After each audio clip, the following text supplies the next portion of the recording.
Hey folks, hope you're doing well today. Having a great week so far. It's Wednesday morning, and so we're going to jump into the Word, spend a few morning minutes in the Word, and just something to help you get through this day, middle of the day here, or middle of the week rather, and just something to help you power through. We're in 1 Corinthians chapter 3. We started this on Monday with this idea of what are you building? And we said on Monday that the foundation is key. If you don't build on the right foundation, nothing else will last. Nothing else will matter. And so we must build on the right foundation. Now, in 1 Corinthians 3, we read that for other foundation can no man lay than that is laid, which is Jesus Christ. And so in order to have a spiritual life that counts for anything, it must be built on Jesus Christ. It must be built on that firm foundation. There's no other name given among men whereby we must be saved but Jesus. So the foundation is key. But then once you get the foundation right, now you've got to build something. Like if you said, hey, I'm going to build a house, and you went and laid a foundation and never did another thing, you don't have a house. You just have a foundation. So you have to build some framework, the actual building, the walls. And so I want us to think about the framework today. We talked about the foundation on Monday. What about the framework? And so it says here now, if any man build upon this foundation, gold, silver, precious stones, wood, hay, stubble.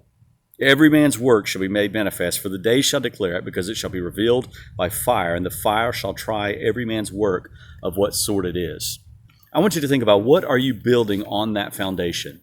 You see, there are some who sincerely place their faith in Jesus Christ. They've been born again of the Spirit of God, and then they're done.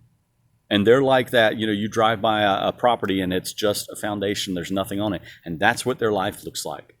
But then there are others that do try to, okay, I'm going to do a few things, but it's what the Word of God calls wood, hay, and stubble. It's things that don't matter, that aren't going to last, that it's just here and now and have no lasting impact. And when they are tried by fire, as Paul says, they just burn up and it's ashes.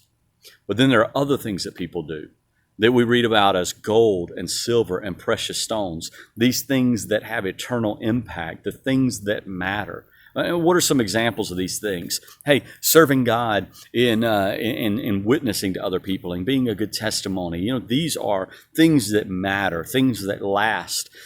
Giving money to missions and to the work of God where it goes all over the world. These are things that matter. I'm reminded of a song years ago. I heard this in the early 90s when I first started going to church, and it was a song called Thank You. And it talked about, I dreamed I went to heaven, and I saw people that I didn't recognize, but they kept coming up to me saying, thank you. Thank you for giving to the Lord. I'm a life that was changed because you were faithful. Thank you for what you said in that, service. You didn't recognize I was in there, but because you spoke up and said that, it really had an impact on me, and I gave my life to Christ. There are so many ways that our works, the framework of the life that we're building on the foundation of Jesus Christ, can have a lasting, eternal impact. But you've got to be building the right kind of things. You've got to be using the right sorts of materials. If you wanted to build a house, you're not going to go find rotten, termite-infested boards and use those. No, it would crumble. It's bad. You know that wouldn't last. You want to build with the right materials in your Christian life.